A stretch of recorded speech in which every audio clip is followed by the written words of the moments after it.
we just recently had a gentleman shot more than a dozen times, and those bullets hit many things, including major blood vessels. So typically, if you were at a lower level trauma center, they would put tourniquets, bandage you up, and then get you over to us. But instead of us shipping you out, we take you to the operating room, reconstruct all the major blood vessels, fix whatever needs to be fixed. Definitive care. Just like if you got shipped to San Antonio, you would get there, they'd take the tourniquet down, repair the artery. We do that here. So this guy, we repaired all his arteries, we fix everything. Hey everyone, my name is David. I'm from San Juan, and you're watching the Rio Grande podcast.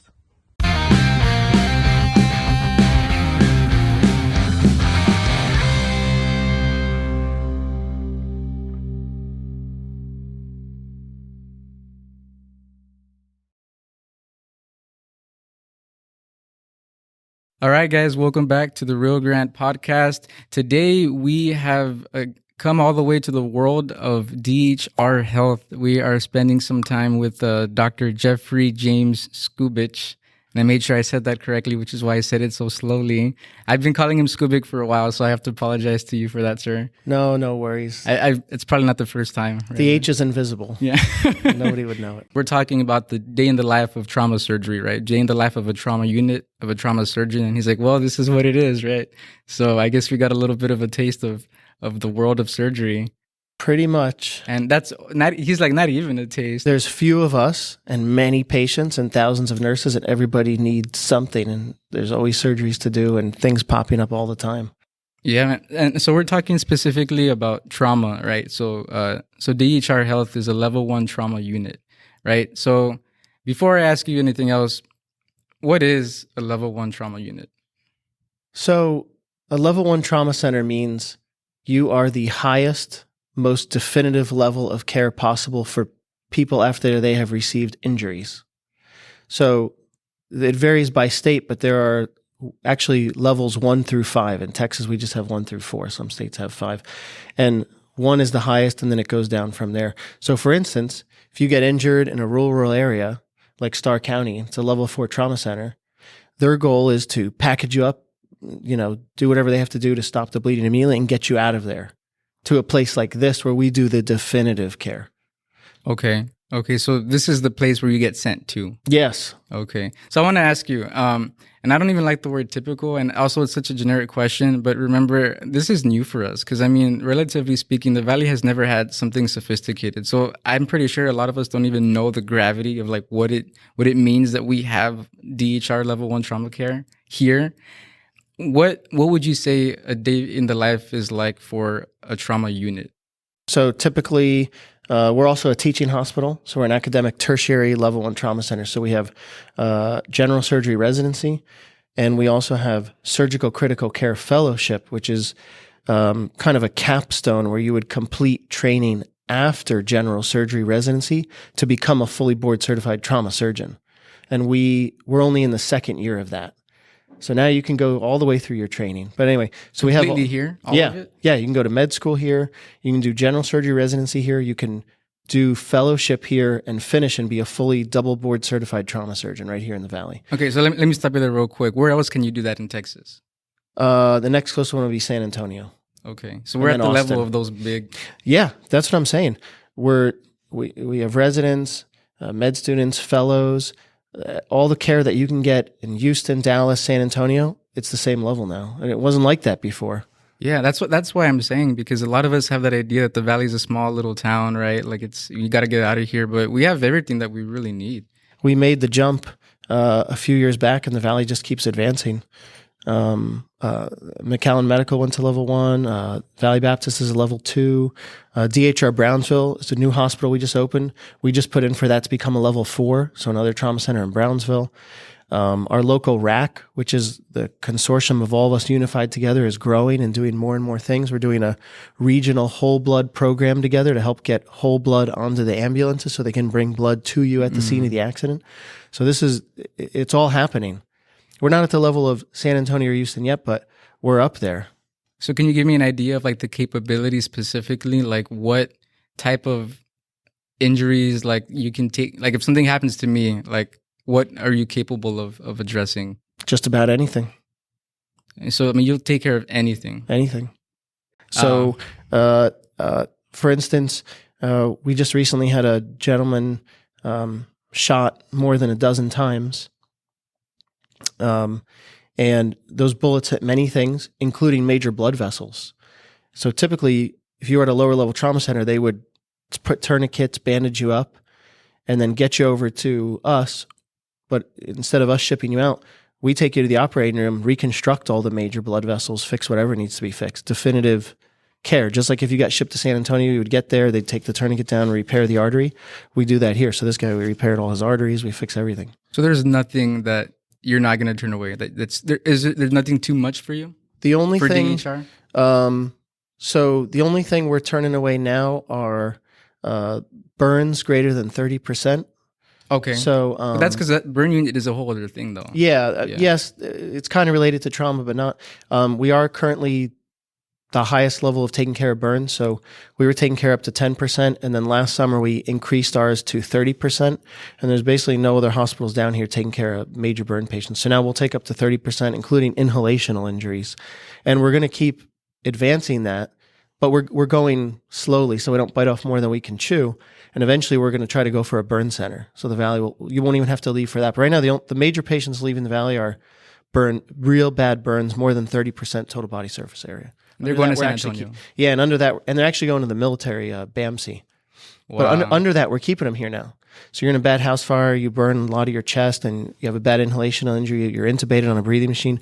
We'll keep you here and manage you down. We're taking more and more of those.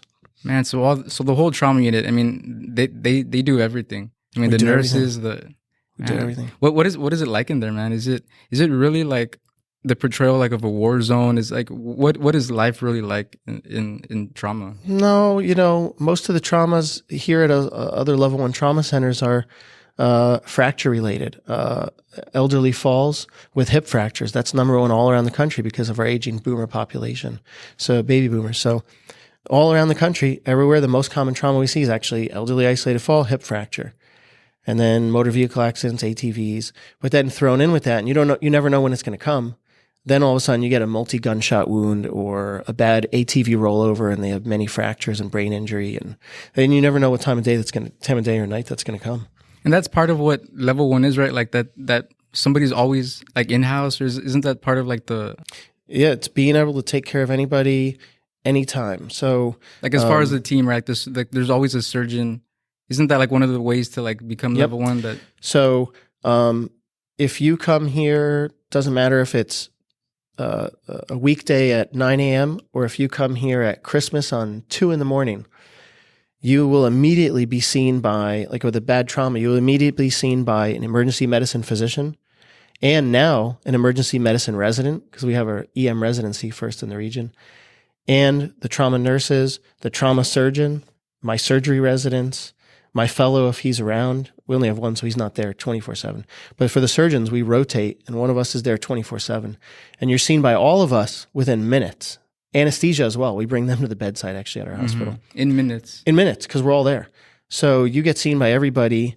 The official response time, for instance, for anesthesia is 15 minutes, but they're probably there in 5, right? They have to walk from another part of the hospital. From doorstep to being on top of the case. Actually, it's from when we get notified of the trauma, not when from you arrive. Oh, ETA. So if they're 20 minutes out and they alert us, I only have 15 minutes and everybody has 15 minutes to get to the bedside. So usually we're there before you arrive because they alert us 10 minutes out. I run right over. We're there in 5 minutes. We're probably still there before you arrive. It's from time of notification. So does Dr. Skubic have like a secret room if he's here 24/7? Yeah, we have a Skubic room. we have a trauma call room, and whatever trauma surgeon is on for that night, you get the room. In my office, I also have a little special chair that looks like a regular chair, but it lays flat to 180. But mostly that chair just taunts me and mocks me because I never actually get to use it.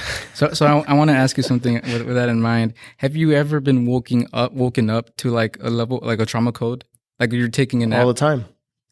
All the time. So you're telling me that like you're asleep right now and in 15 minutes you got a trauma code on your hands. Well, what's a trauma code for everyone? Like we're talking about like motor vehicle accidents, like compound fractures, open. Yeah, certain criteria they have to meet, but basically the highest level, a level 1 activation, here we call it a code, is the really bad injuries, unstable patients, gunshot wounds to major parts of your body, and unstable meaning your blood pressure's low, your heart rate's going real high. In other words, you're dying from it. Could be from a car wreck, could be from a gunshot wound, a stab, a bad motorcycle crash, whatever it is. The worst life-threatening injuries, those are going to be activated as the highest level. And yeah, I mean, but that's routine for us. So, in surgery, we're constantly working. So one of our mottos is eat when you can, sleep when you can, You have to think about that one. pee when you can, and don't mess with the pancreas. Those are like 4 cardinal rules of surgery. It's like a joking thing, but it's real. In other words, if like you the have surgeon's pancreas or the patient's no, pancreas? the patients. Okay. But if you ever have a chance to sleep, you take it. You don't stay up doing stuff. Okay. If you ever have a chance to sleep. So if we're here on call and at, let's say midnight, there's nothing going on. All the patients are tucked away. I've checked in with all the residents. Everything's okay. I'm going to immediately make a beeline for the call room and try to go to sleep, because I may get woken up at 1 or 2 or 3. You have no idea when. And the second you're woken up, I'm expected to run down to the trauma bay and perform at my A game. That's exactly why I'm asking, because, okay, guys, let's think about ourselves, right? We could get upset because somebody woke us up to go to Walmart, right? Or like, oh, I need eggs, right? Like, man, I was asleep 15 minutes ago and now I'm at the store buying milk, right? But you are going to be woken up from a nap to someone who has like a limb, like, I don't want to get too graphic, but like that type of deal. So why does a trauma surgeon or anyone in the trauma team, why trauma? Let me ask you, why trauma? Why I went into trauma? Yeah. It's exciting. The surgeries are the most fun surgeries. So when you get to do the surgeries, it's super fun because it's like the act of discovery and exploration. You don't know what you're getting into. Nowadays, with all our CAT scans, MRIs, and everything, if you're a elective cancer surgeon, for instance, you have it all mapped out, the steps you're going to do. I know exactly where the tumor is. I have a pretty good idea of how I'm going to approach the operation. It's still fun too. But with trauma, you have no idea what you're getting into. You're called down to the trauma bay. You're woken up from sleep at 2 a.m. Boom, I'm down there in probably 1 minute. Jump in my shoe. I only just take my shoes off, but I'm still in my scrubs. Throw my white coat on. I'm down there. I'm at the bedside. Guy's got a bullet wound right here, right in his chest. And you look at the monitor and he's unstable. You have no idea what you're getting into. You're going to probably have to open up his chest, but you don't know if it hit the lung. Did it hit the aorta? Did it hit his heart? What part of the heart? You have no idea what you're going to have to find. But your goal is to seek out all injuries and then on the fly, without having time to go to a book or at Google or anything, to figure out a solution to repair all of them. What if the guy was shot 5 times? You're going to have to open him up, find all injured things, and then on the fly, make up but come up with solutions for every one of those, how you're going to repair all of them, all on the fly, all without having any idea that this is going to happen to you 5 minutes ago. And so you're making your plan in the OR with him opened up. That's right. That's exactly right. Because Wow. you don't know what he hit. Yeah. He's got a hole here right over his chest. True. You physically can't plan literally because you don't know what happened. And there's no time to go to CAT scan. Sometimes there is, but many times if the patient's unstable, you can't. So you're just going into the OR blind. I'm just going to open up his chest with a sternotomy with the saw, and I'm going to go in there and just start hunting for injuries and fix them all. So trauma surgeons love a challenge is what I'm hearing. Yeah. And it's like discovery, and you have to think on the fly. You don't have nice... now, is our surgery a lot more messy and a lot more bloody than nice, clean elective surgery? Of course. We don't know what we're getting into, and it's already bleeding before we went in. Elective surgery, you can make it perfect and clean and pristine. But trauma surgery, you're going in there and everything's a mess already. Now you got to try to put it back together. Do the trauma surgeons also do general stuff? General surgeries? I do. Yeah. Yep. You do? Okay. So Yeah, you get a little bit of the... Yeah, when we're covering trauma surgery, we're also covering emergency general surgery. Okay. So at midnight, I could be in the operating room with perforated intestines, perforated bowel, fixing that.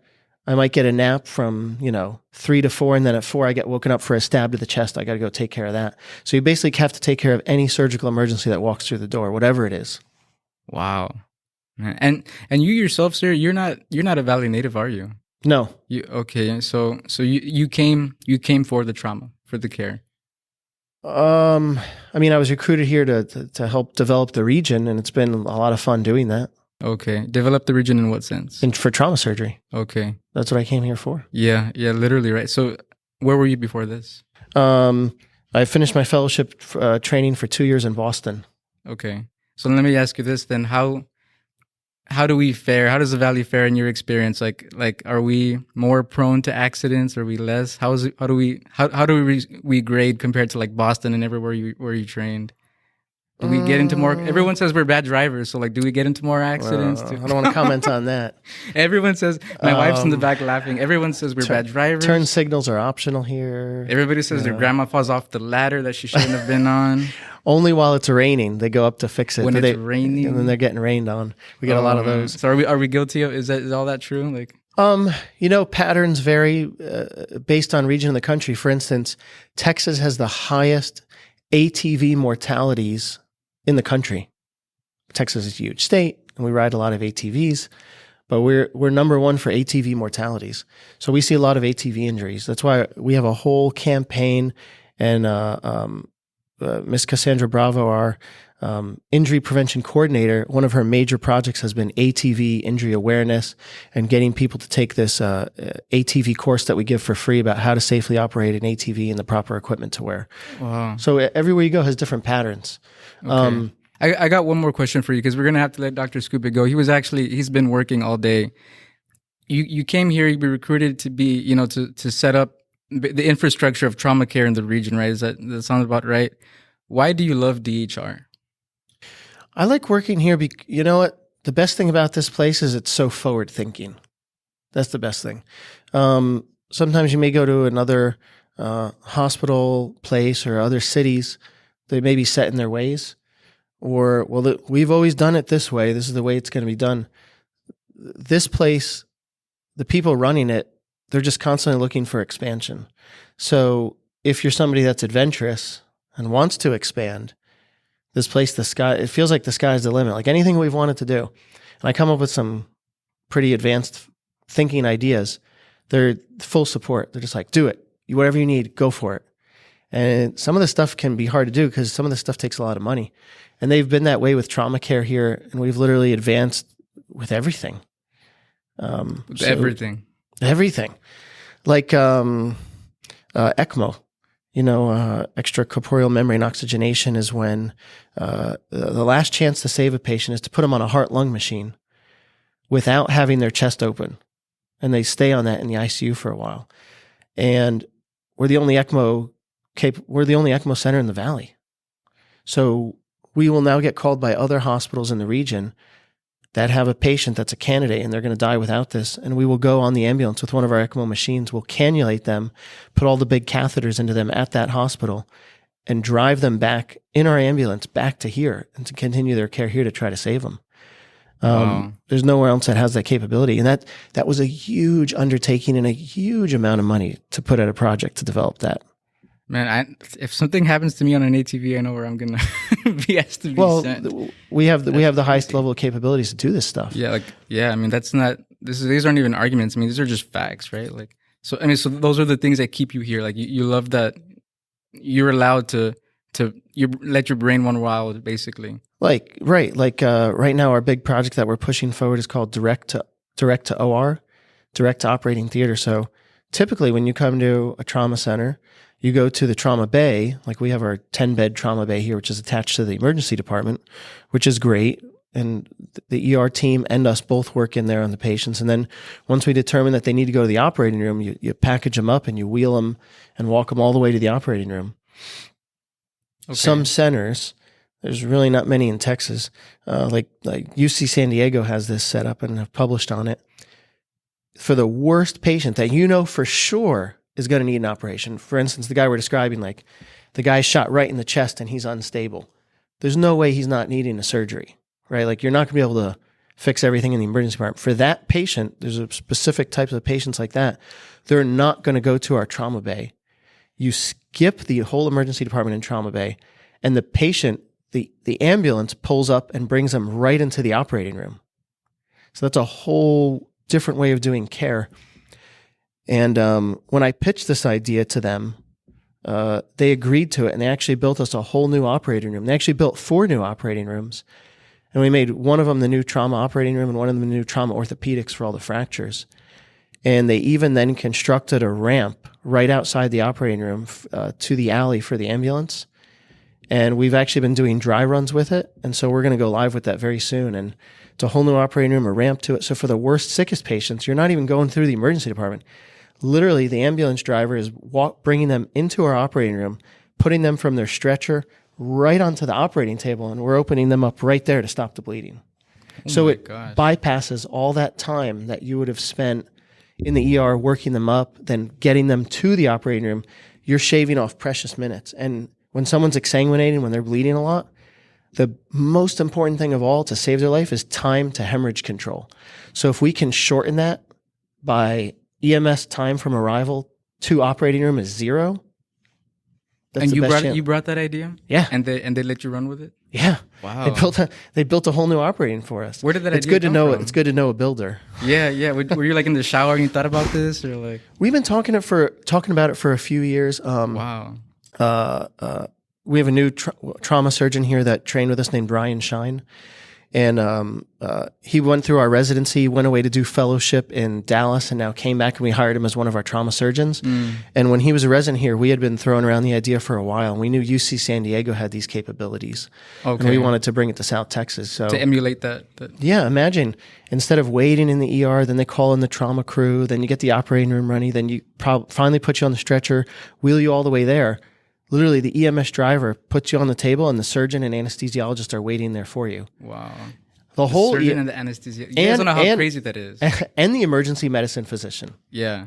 So basically, the entire team that descends upon you in the trauma bay that we were talking about, the whole thing, anesthesia, the trauma surgeon, the emergency medicine physician, all the nurses, respiratory tech, x-ray, radiology, everybody, when we descend upon that patient in the trauma bay, we now instead activate that entire team to the trauma operating room.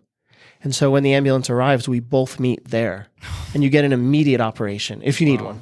That sounds like something that happens like in New York or something, man. There's a handful of places that have this in the whole country. I believe you, man. I just got his joke about knowing a builder. Mr. Cantu, thank you. It took me a second to figure that out. Well, we needed an operating room capable of doing this, and I needed one that was close to an area where we could put a ramp to get the EMS to bring the patient straight into the operating theater. 'Cause they're not walking all the way through the hospital. Yeah.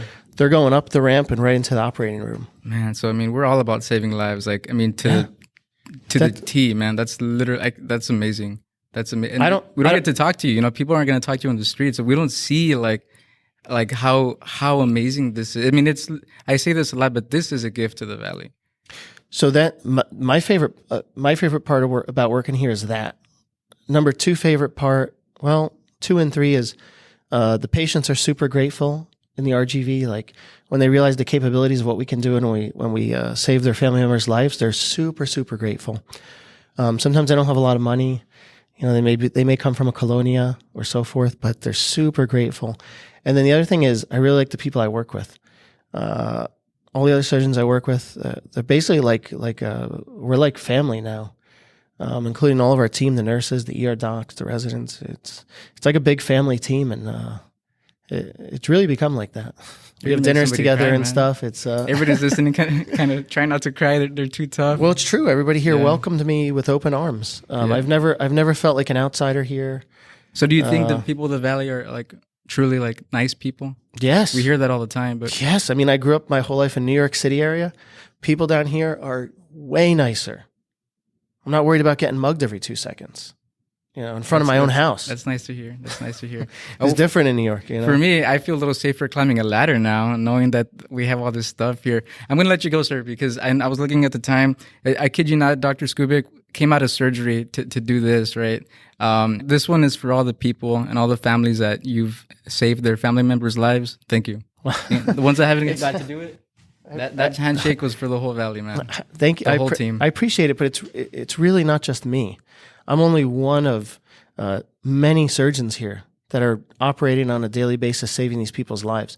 Yes, I helped organize the whole team together, but I'm more like one of the manager players. You can think of me that way. But there's many people on the team. All the people in the trauma office that do the back end work, the ER team, radiology. I mean, everybody. It's not just me. And 80% of the patients that get operated on in trauma are orthopedics. So our orthopedic surgeons are neurosurgeons.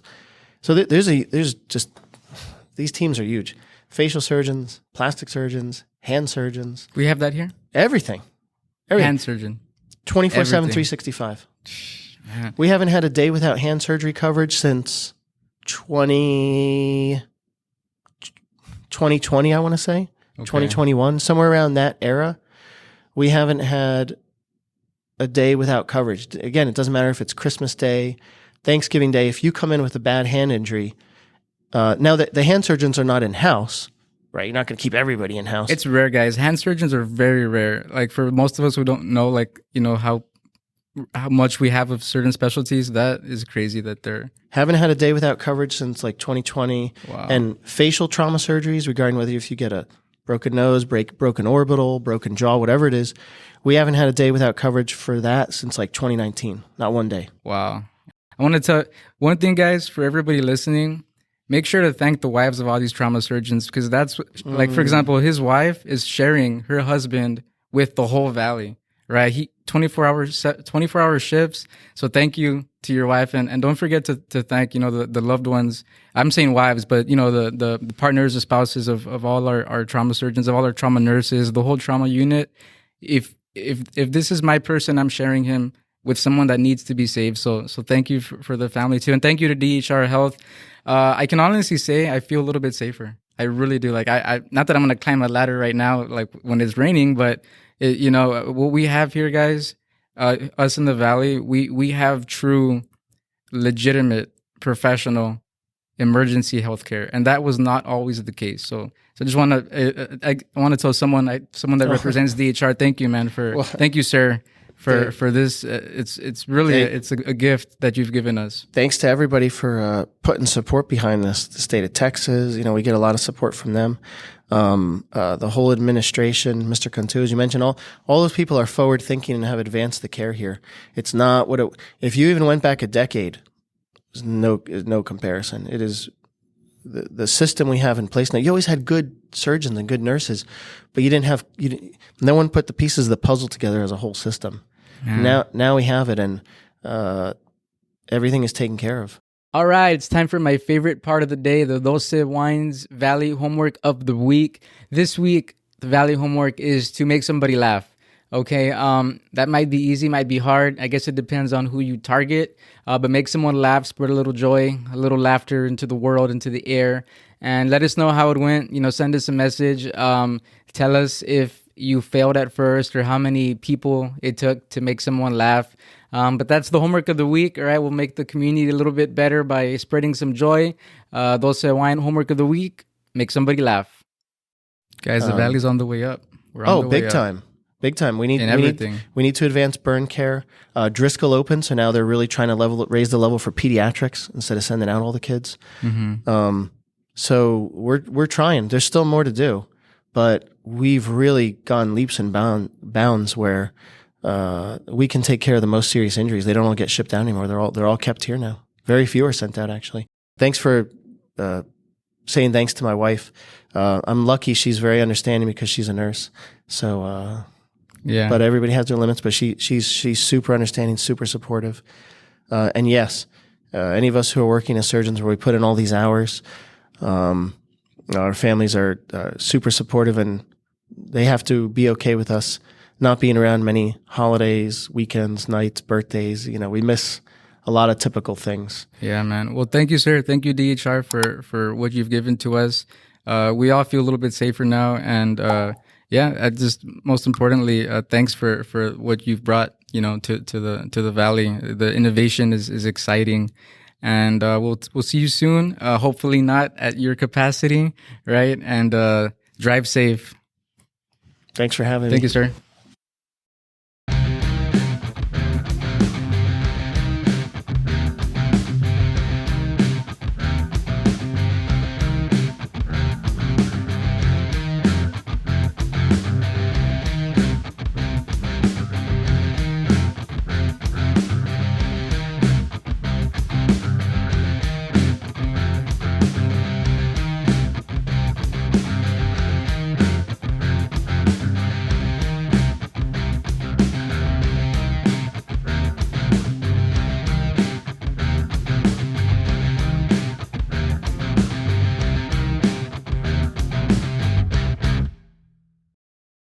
I've broken my arm skating a rail about a year and a half ago. It was pretty bad. It broke in both of the spots. In both of these, I don't know. The doctor said it was like chopsticks. They said broken Oh, chopsticks. chopsticks. Yeah. I felt it for a second, or I don't know. Like, yeah, I felt it for a second. Yeah. I heard it really loud. I heard the snap, and I was like, Yeah. ooh. But the adrenaline does kick in, and you don't really feel it. Like, you feel a sensation. I felt like I was gonna pass out. Like, I was like, Okay. that. Yeah. Which hospital did you go to? Remember? I don't remember the one here in Edinburgh. Though.